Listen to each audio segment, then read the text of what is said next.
YouTuber নামিছে প্ৰবঞ্চনাত। Guys কি খবৰ আপোনালোকৰ? আশা কৰোঁ চবৰে খবৰ ভাল। গাইজ মই আছোঁ থাইলেণ্ডৰ পাটায়া চিটি। দৰিদ্ৰ লোকৰ পৰা হাজাৰ হাজাৰ টকা কৰিলে আত্মসাৎ।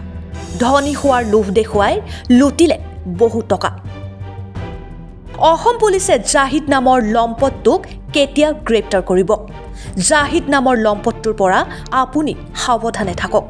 যিকোনো মুহূৰ্তত আপোনাক লোভ দেখুৱাই আপোনাৰ পকেট খালী কৰিব পাৰে। অনলাইন যুগে ইতিমধ্যে অসমৰ শ শ মানুহৰ পকেট খালী কৰিছে। এই জাহিদে অসমৰ সংখ্যালঘু দুখীয়া যুৱকসকলৰ টাৰ্গেট কৰি 10,000কৈ টকা আত্মসাৎ কৰাৰ ঘটনা পোহৰলৈ আহিছে। ফৰেক্স একাউণ্ট খুলি দিয়াৰ নামত একাংশ যুৱকৰ লগত প্ৰতাৰণা। সাধাৰণ নিবনুৱা অসহায় যুৱকসকলক মিছা সপোন দেখুৱাই কৈছিল যে আপোনালোকে 10,000 টকাৰ বিনিময়ত মাহত 1 লাখ টকা উপাৰ্জন কৰিব পাৰিব। কিন্তু এতিয়া 1 লাখটো দূৰৰে কথা, মাহত 1 টকাও উপাৰ্জন নহয়। সেয়ে সাধাৰণ যুৱকসকলে আইনৰ সহায় ল'ব বুলি জনায়। ভাই জাহিদ, তুমি ভালে ভালে মোৰ টকাখিনি ৰিটাৰ্ণ দিয়া, নহ'লে এতিয়া সময় আহি গৈছে তোমাৰ ওপৰত FIR হ'ব। খালি মই বুলিয়ে নহয়, মোৰ নিচিনা আৰু বহুত মানুহ আছে তোমাৰ ওপৰত কেছ দিবলৈ। তুমি যি টকা লুটিছা এয়া তোমাৰ বাপেকৰ টকা নহয়। ইমান সহজতে যে তুমি লুটি লৈছা, নুবুজা মানুহৰ পৰাতো লুটিছাই মিছা কথা কৈ। কাৰ লগত কেনেকৈ কৈছা নাজানো, কিন্তু মোৰ লগত যিবোৰ কথা কৈছা চব মিছা।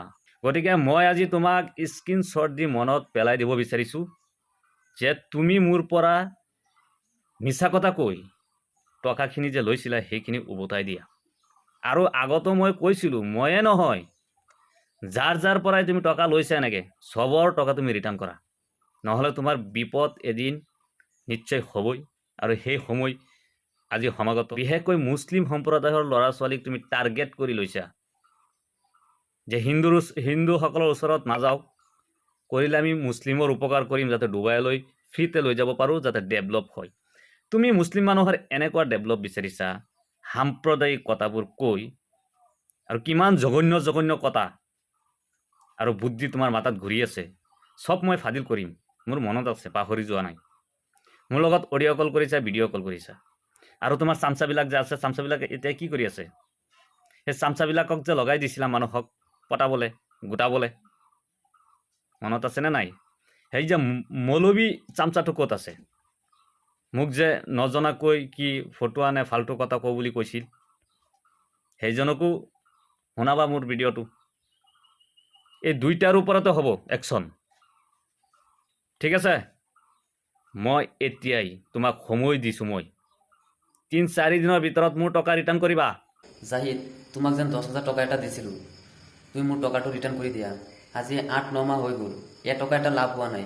তুমি কেনেকুৱা মানুহ? তোমাৰ ভিডিঅ' চাওঁ আমি, বিশ্বাস কৰিছোঁ আজি, সেইটোৰ কাৰণে আজি এনেকুৱা হ'ল না। তুমি টকাখিনি মোক ঘূৰাই দিয়া, মোৰ লাভ নালাগে, টকাখিনি ৰিটাৰ্ণ কৰি দিয়া, নহ'লে তোমাৰ ওপৰত বহুত হেৰাছমেণ্ট হ'ব। এতিয়া ভাল কৈ আছোঁ, তুমি টকাকেইটা ৰিটাৰ্ণ কৰি দিয়া। তুমি আমাৰ নিচিনা মানুহ, বহুত মানুহৰ পৰা টকা লুটি খাইছা। আমি বহুত কষ্টৰ পইচা আমাৰ। তোমাৰ নিচিনা এনেকুৱা ফাং এটা ভিডিঅ' বনাই দিওঁ, মানুহৰ টকাকেইটি দি দিয়ে, তাৰপিছত নিজৰ একাউণ্টত সোমাই দিয়া। তুমি এনেকুৱা মানুহ আমি নহয়, আমি কাম কৰি পেলাই খাওঁ। মোৰ টকাকেইটা ৰিটাৰ্ণ কৰি দিয়া, নহ'লে তোমাৰ ওপৰত বহুত পুলিচ কেছ, মানে বহুত কিবা কিবি হৈ যাব তোমাৰ ওপৰত। এতিয়া ভাল কৈ আছোঁ, টকাখিনি ৰিটাৰ্ণ কৰি দিয়া, নহ'লে তুমি চাবা কি হয় তোমাৰ ওপৰত। JB group of institution Guwahati 2024-25 বৰ্ষৰ নামভৰ্তিৰ বাবে বুকিং আৰম্ভ কৰিছে। চিকিৎসা বিজ্ঞানৰ বিভিন্ন বিষয় যেনে ফাৰ্মাচীৰ D ফাৰ্ম, B ফাৰ্ম, নাৰ্ছিঙৰ ANM, GNM, laboratory DMLT, BMLT আৰু ফিজিঅ'থেৰাপিৰ BPTৰ বাবে বুকিং চলি আছে।